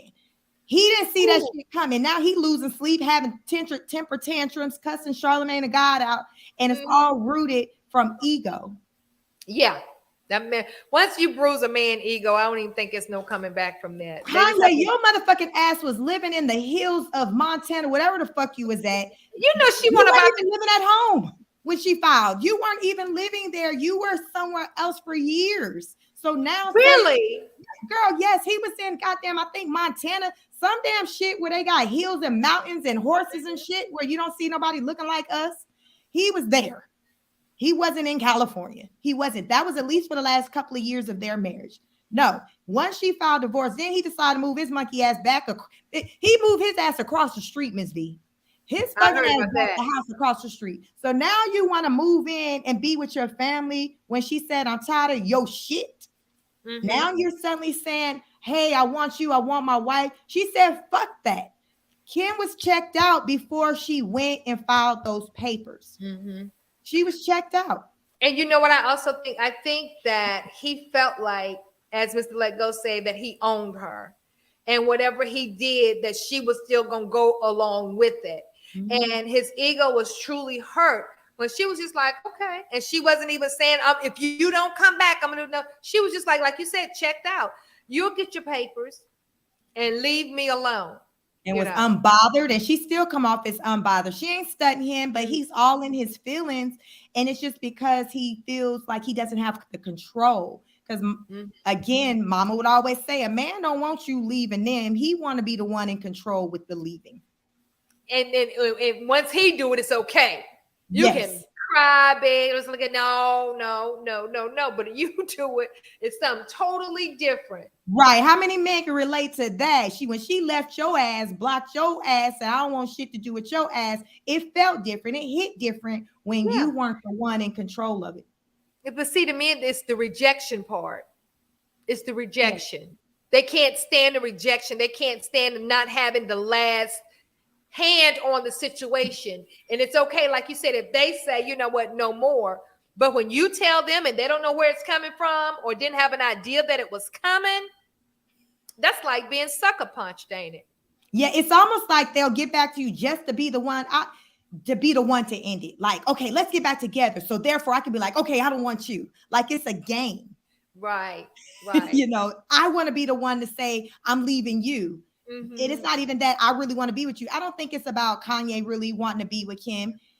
It could be, because sometimes it takes for you to lose something to really appreciate it. Ooh. But sometimes it's just the ego thing. But it's unfortunate that it takes for some people, that's part of that rock bottom, to lose something for you to really appreciate what you had. And we don't always get that opportunity for a do-over. And that's the sad part. That's the sad part, for you to realize that what you had was good when it's gone. It's a hard pill to swallow, because all you can sit and replay the situation. Think about if you had the chance to do things differently, how you would do it. And then pray to all the gods of another opportunity to do it differently.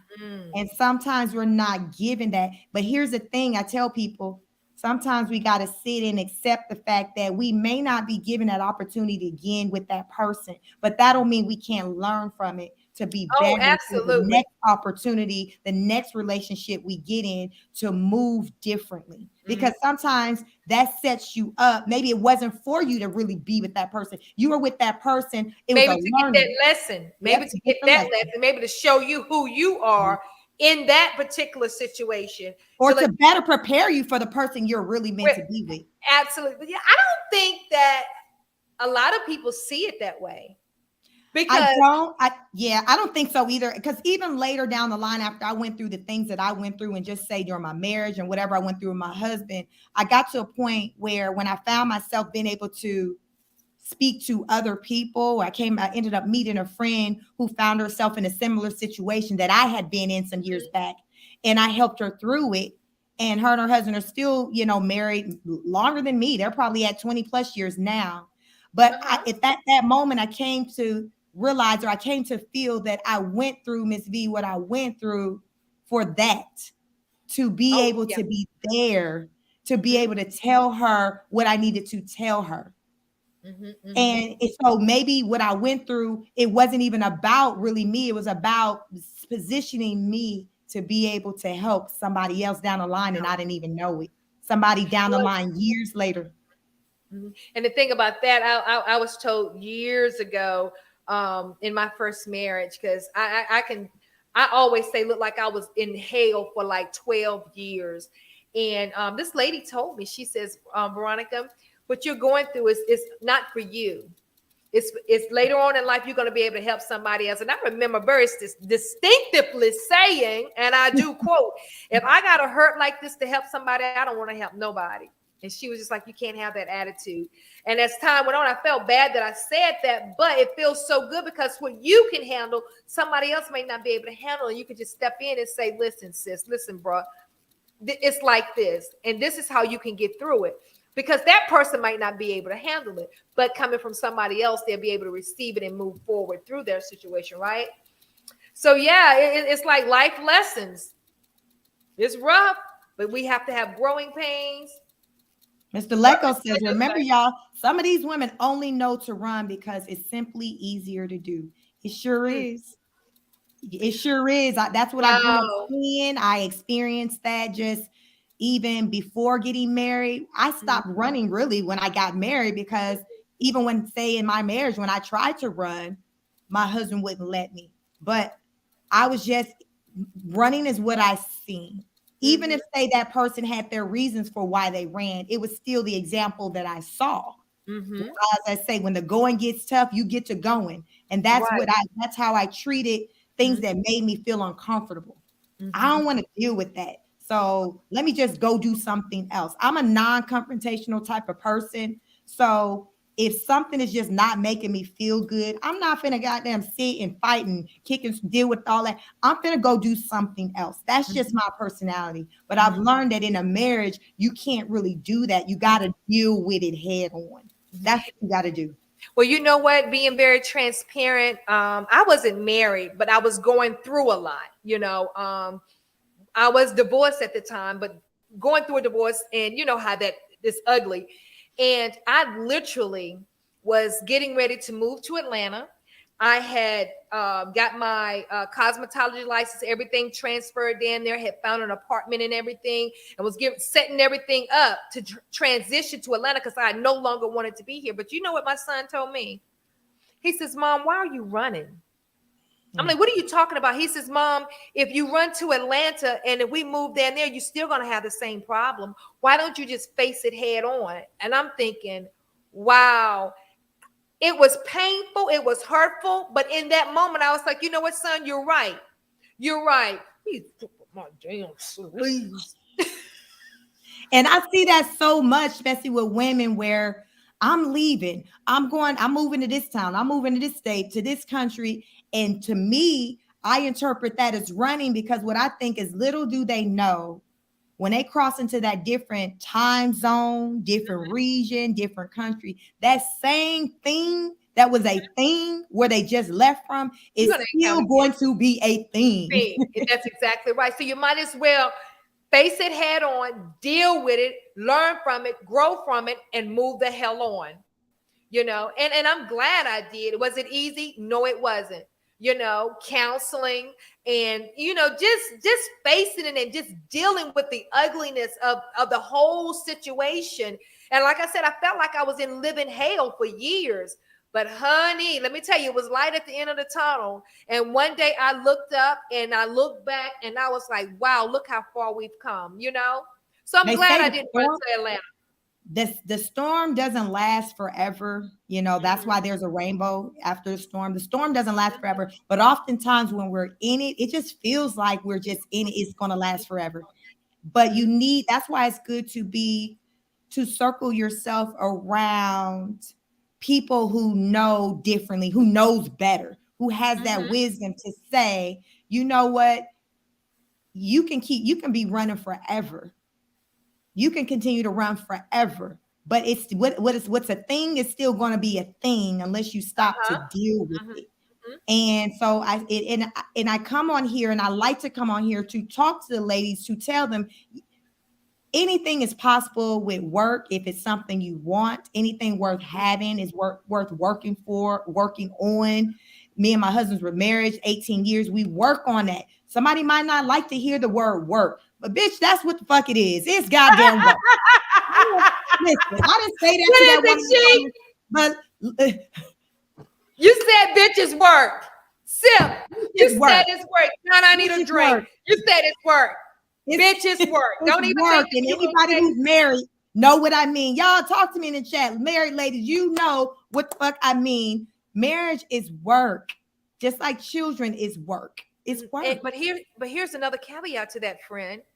In a relationship, it's still work. It's everything still work. Is work. Everything is work. School is work. Everything is work. No matter how you slice it and dice it, what type of name you want to put on, everything is work. Look up the definition of work. And the caveat of that is this too. Everybody's talking about, you know, I want a husband. I want to get married. See these running ass women. Listen, Mr. Lego. We talking to him. Sit down, in the words of Miss V. Sit down. Sit down somewhere before you go back to that corner. Who told you got the corner anyway? But listen, everybody wants talking about married. While you are waiting for your spouse or your significant other, why not work on who? Larry McCullough said, listen, it's work. Welcome to the building, Larry.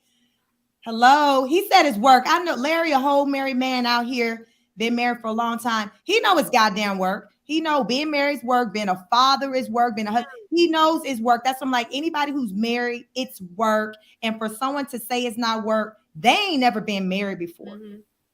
And if they were, they got out that shit because they didn't like that it was goddamn work. Mm-hmm. How about that? You know, I want to pose this question. Everybody that wants to get married, that's not married, what are you doing to prepare for marriage? What are you doing to prepare for marriage? Well, okay, so you got your finances together. What else are you doing? What are you doing for yourself to prepare you for your queen or your king? What are you doing? Because a lot of times when we think we got it all together, we don't. One of the things Mr. Letgo said the other day when we were talking, I don't know if we were in our Tuesday night session or not, or him and I was talking, but you never know if you're over your trauma unless something stupid happens. Was we? Yes, I remember he said it takes for something to happen to see how you handle it to determine if you're really healed. And that makes sense. That's, as I say, somebody may say, oh yeah, I done all the work, this, and that. But the great tester is going to be how people respond to you. So you can easily say, yeah, I done got my shit together. I'm this, that, and the third. But if the world isn't responding to you as though you done got your shit together, baby, you likely ain't got your shit together. Right. How do you know if you got control of your temper if you haven't been tested in that? Hello, somebody. How do you know? Like, you know, I got a real bad temper, you know, and I got it under control. The next person to come through, then you fly out the handle, no babe. No, babe. You that way? No, you still need to go to that next appointment. Go on, make sure you get to that standing Tuesday appointment. Right. Listen, you had it under control because nobody tested you. Right? Yeah. So, wow. That makes sense. That's what I'm saying. The people, like, you got to engage with people to really know if you really truly did that work. Because if you talking about I did the work, but ain't stepped out there to test it out, that's almost like, yeah, I went to school to become a school teacher, but you ain't got out there to test it out to see if you can teach somebody. That's just like the video Mr. Letgo shared with us today about his friend. I looked at it. You see it? Where he said, you know, on his platform now, you know, he was not blogging, but making what do you call it? Not a trail, but he took pictures of everything he did. It was just showing his journey. Okay. It was showing his journey. And as he, you know, he just kept doing it. And what he thought, one of the things that stood out to me, what he thought was getting the best like spa treatment. And at this level he's at now, he's like, wow, that won't nothing. But see, he kept doing the work, kept getting better and better and better. And now he's at, I think he said 6 figures or something a month. But you can see his journey, like each step of the way. Right. I didn't see that one. I'll have to check that one out. Larry McCullough said, I hope they are looking deep within themselves. I guess that goes back to your question as to how do you prepare? Because as we talk about, we're both in agreement with is that being married is it's a selfless act to be a husband and to be a wife, because within that union, that relationship, you're doing more giving than receiving. Like each person, you're doing more giving with just your acts, your feelings, just your thoughts. You're in a giving type mindset. Absolutely. Versus a receiving mindset. So that's why we both agree that it's very selfless, and anybody who's been married should be able to relate. Think about how often you're giving up something that maybe you want to do for the sake of somebody else, because you know she or he may want to do something else. So you're like, okay, fine, we can go there. Or instead of me buying this, okay, we'll put the money towards that. It's a very selfless act when you're in a marriage. You got to give up you, not all of you, but for the betterment of the relationship. You know, sometimes you have to, like you say, it's selfless. It's being selfless, not selfish, but selfless. And it's still a beautiful thing, even though it's a selfless situation. You just have to have the mindset to know that when you're married, it's not just about you. And I think a lot of the mindset of a lot of these single people out here, in particular women, their mindset is all about what this man can do for them. It's from a receiving standpoint versus a giving. They're not thinking anything about, well, what can I bring to the table to give? It's about, okay, well, sir, well, what do you have to give me? And it doesn't work that way. It doesn't. It's more or less like, I think TD Jakes said this: in a marriage, if you continue to work on you and how you can be, how you can make your marriage better, and then your husband keep working on how he can make his marriage better, then the marriage is going to be better, because you're constantly working on you and things that you could do to make the marriage better, instead of what he should be doing or what he can be giving me, and vice versa. Yeah, because I find myself doing those self-check-ins pretty often. Instead of worrying about what my husband can be do, I'll bring it back to myself and think about what it is that I can do. And in turn, as a result of me making those changes and those pivots, him responding to that.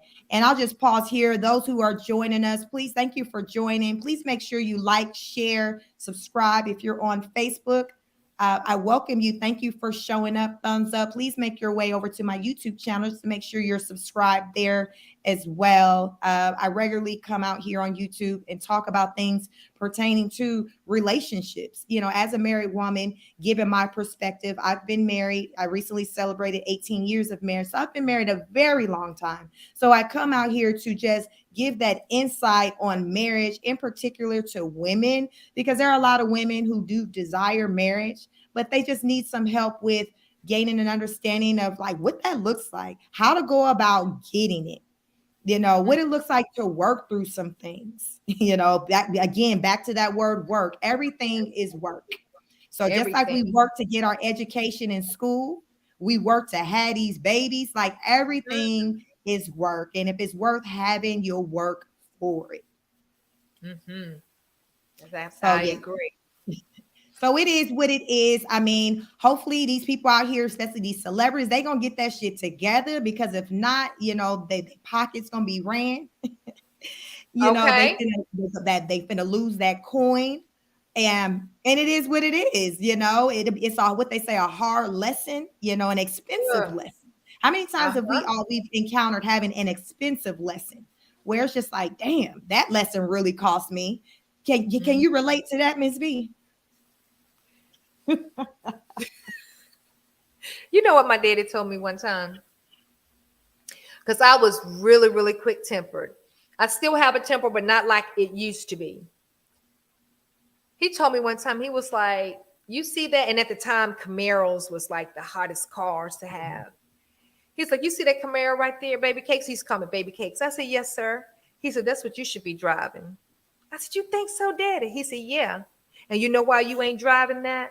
I was like, why, Daddy? He said, because you're giving your money to the white man. You keep paying lawyers to get your ass out of trouble. Hard lessons. And I look crazy because I'm like, wow. It don't pay you to react all the time to somebody else's actions. And your reactions can cost you a whole lot, right?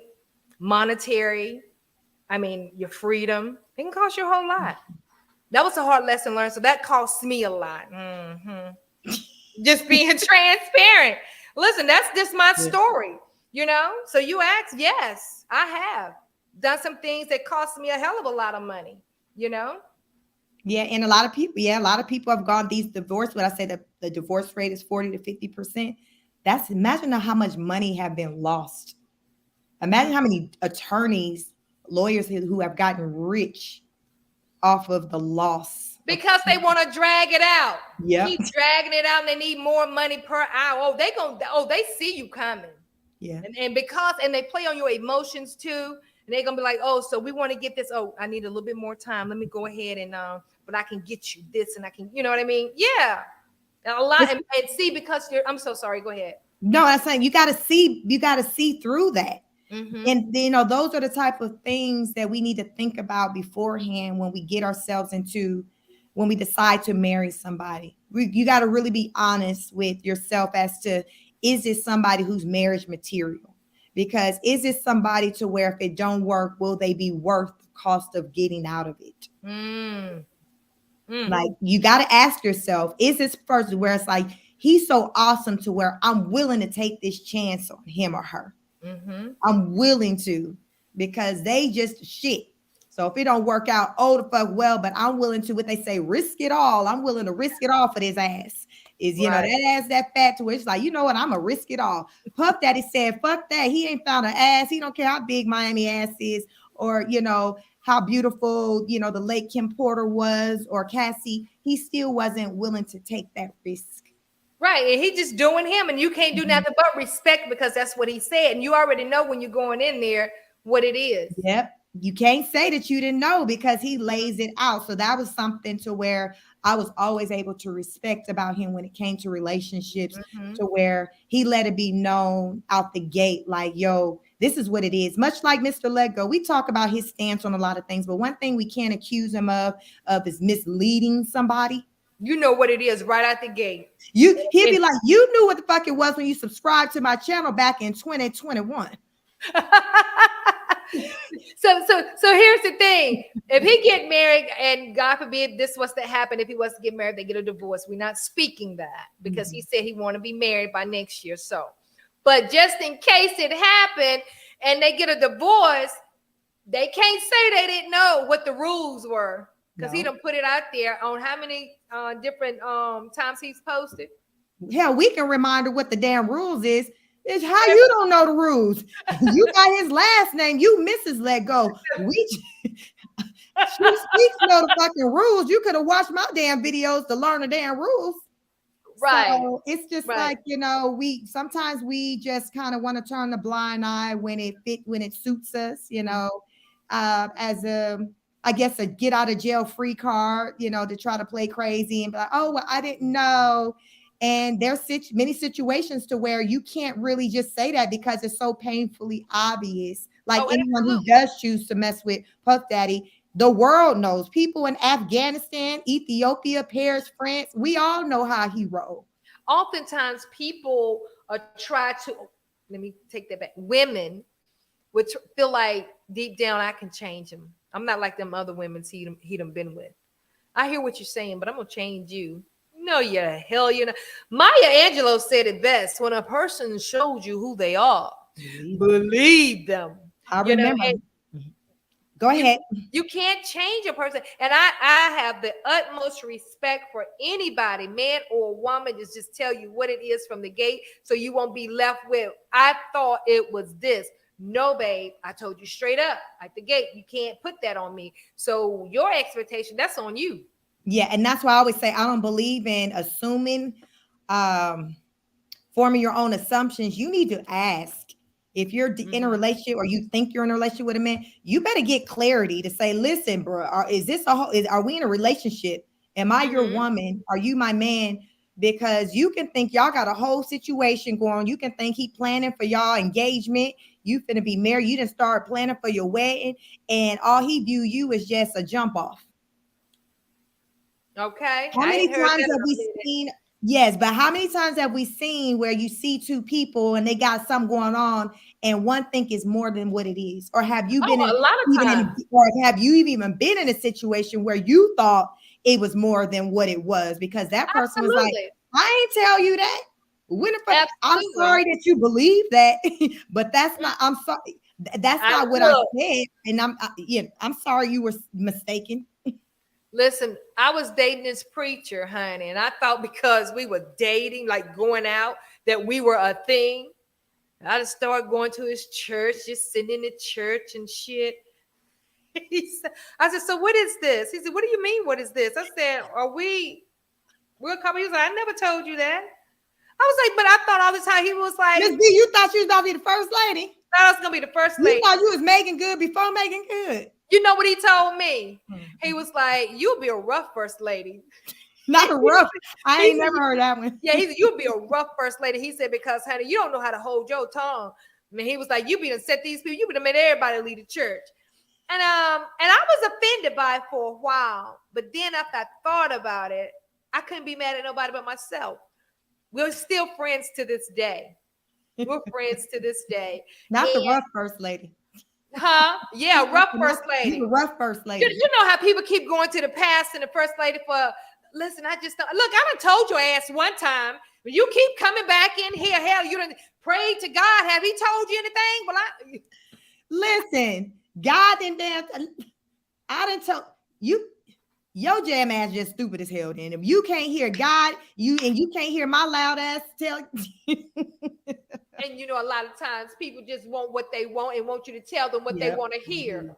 Mm-hmm. Justification. Come on. And not the rough first lady. This what rough first lady ministries, Baptist, Episcopal, a Pentecostal, apostolic.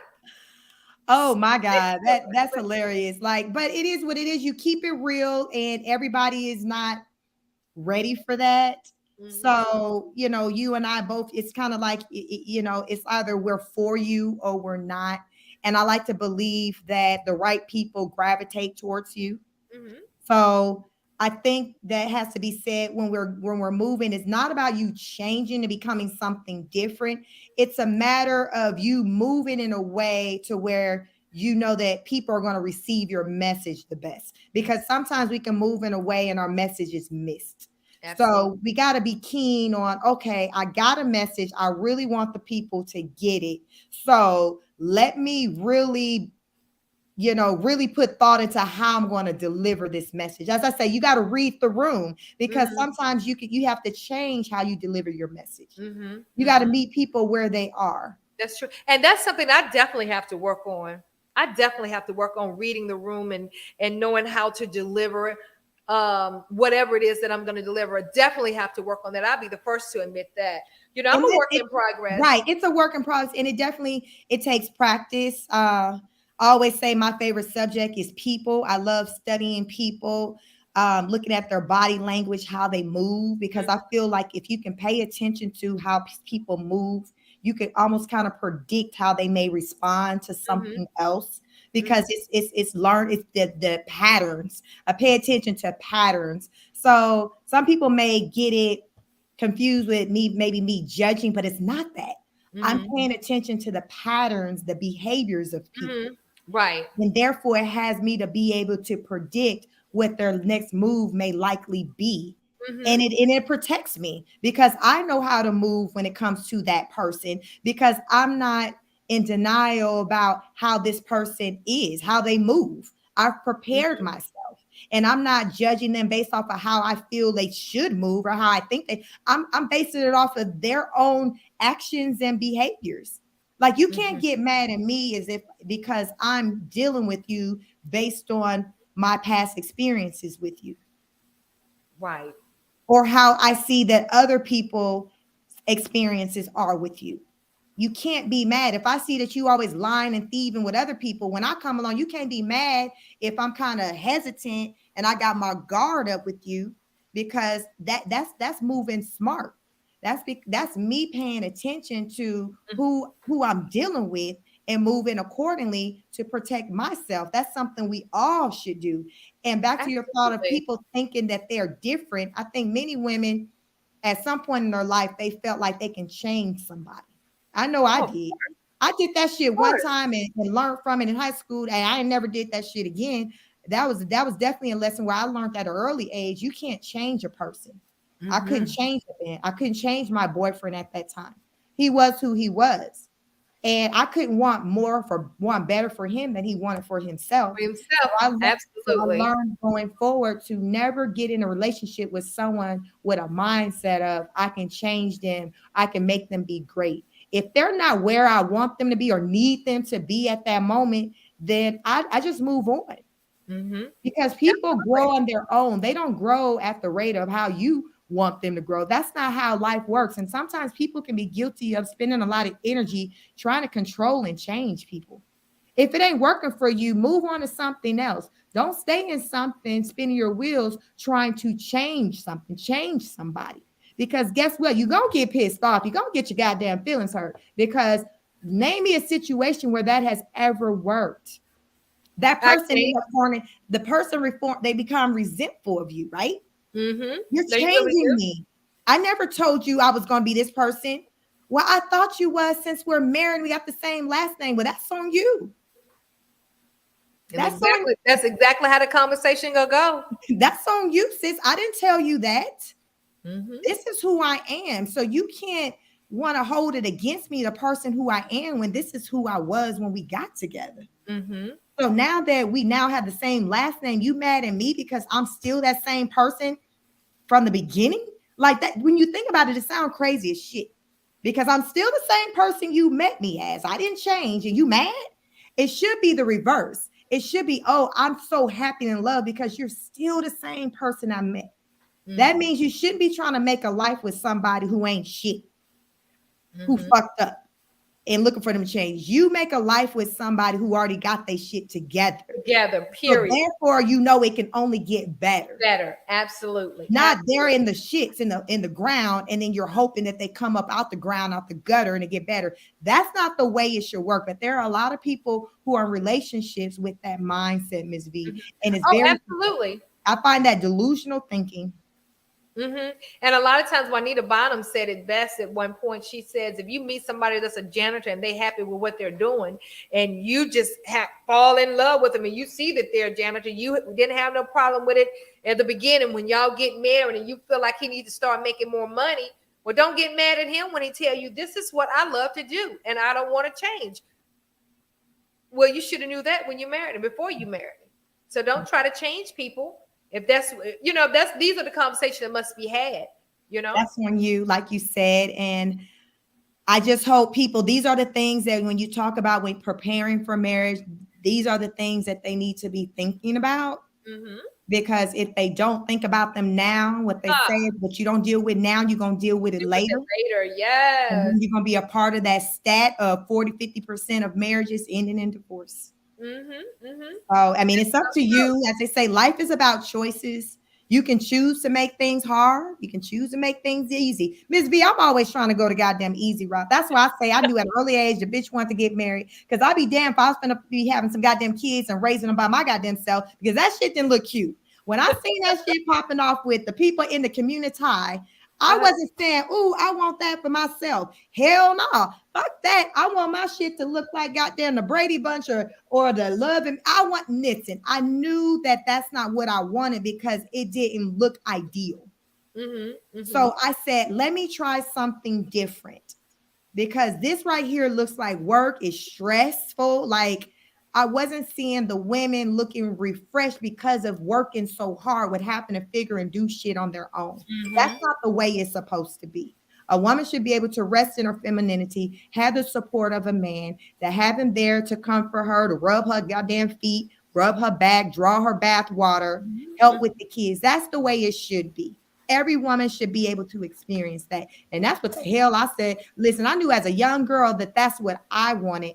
So that is how I moved accordingly. I went ahead and made my decisions surrounding that, because I wanted to work smarter, not harder. Kudos to you. And some learn easy, some set their minds early and know what I'm not going to do from whatever reason they've seen, Some people learn the hard way. It is what it is. We live and we learn, I like to say, but I thank you for coming up here. Let the people know, Ms. V, how they can follow you, because I just love when you come up here. The energy is always different. I usually kind of let you rock when you come up, but listen, your girl was left out there unattended by her damn self. So that's what you get when you leave me unattended. So just you did an amazing job. I was like, wait a minute, is that Mr. Let Go? You see why I'm a part of the damn group. I can relate to him. I can relate to him. Listen, I said, this ain't the Lashik that I've been talking to. But you did an amazing job. It really, listen, I had you on and I had to run out of my office and I heard you talking. I done slid up the hallway, come back in here. And I'm like, what happened? But it's so good. Kyra was like, but you did a wonderful job delivering your message, and you know what, it was right on time and much needed, and I hope whoever views his video get a lot from it and have some great takeaways from it. But you can find me on YouTube, Facebook, and Instagram at Veronica Farish. I, for one, I like to work out in physical fitness and help you change your mind life through physical and mental wellness. And I'm starting back with my workout videos this next week, actually. And also on TikTok, Miss V294. Awesome. I love those TikToks. When you listen, y'all, this is what take me out with her goddamn TikToks. Miss V says she always says she's 53 years old and fabulous. Y'all, she will bust out some goddamn Sierra moves and you had the old white folks in the background. And that shit look like it be staged, but it don't. She'll just break out. She'll just break the fuck out and dance. And she'll get in them old. It takes me out every time and she get all these views on her video because it's just like, wow, she getting it. Like, I'm like, oh, them knees strong. Listen, my goddamn ass, I'll be still down there. It wouldn't go over the same. It would not go over the same. So I definitely appreciate seeing those. It's definitely a inspiration and a motivation to me and many. So keep it going. Of course, you're always welcome over here. For those of you who are new to my channel, I am Chic. My channel is Chic Speaks. You can find me on Instagram at chic.speaks and now on Facebook at Chic Speaks. And of course, over here on YouTube at Chic Speaks. Make sure you like, share, subscribe. And listen, Mr. Larry McCullough said, great job, ladies. Thank you. Thank you for showing up for us, Larry. It may be your first time checking this out. Definitely make sure you come back. Make sure you're subscribed over on the new YouTube channel so you get the notifications when I do go live. I go live pretty regularly. More often than not, you might see me and Miss V collaborating. That's really the norm as of late. But I said, let me come out here and kind of speak to the people. I hadn't done it kind of by myself. And listen, I started acting up, y'all. So Miss V had to come on in here because I was doing it. She's like, listen, what the fuck? So I said, that's what happened when you leave me unattended. But if you guys know me, those who know me personally know, this is who you know. I can go ham. I'm very direct. But I get the message across and everything is always out of love. If there was anything that resonated with you, definitely show your girl some love. Hit the Cash App at $speak50. And listen, I'm going to be coming back with some more great content as it pertains to just relationships. Y'all be enough foolery that goes on out here in these streets. So it's always something to talk about. If there is anything that you'd like for me to talk about or talk about with Miss Veronica, definitely drop it in the comments. Let us know. I love to read the comments. Let me know your thoughts about this show. You know, is it worth, getting married, when you know that you can lose money from it? Is that a motivator for you to really work at your relationship? Because there's money on the line and money will have anybody really get their act together. When you think about it, ain't nobody trying to lose nothing, no matter. Even Bezos, with all the money he got, when wife be trying to get half, he still probably clutched his invisible pearls because still nobody wants to part ways with their money, whether it's $5 or $500 million. It is what it is. Mr. Lego says this was La Lego. Look, he proud, me showing out like his damn ass. Mr. Lego, you got me up here damn showing out. So now don't start none, won't be none. I got that other side. That's what Scorpio is. I told you it runs deep. I told you better Google me, I say. But I do thank you all for supporting. And until the next time, peace. Bye-bye. This was so good.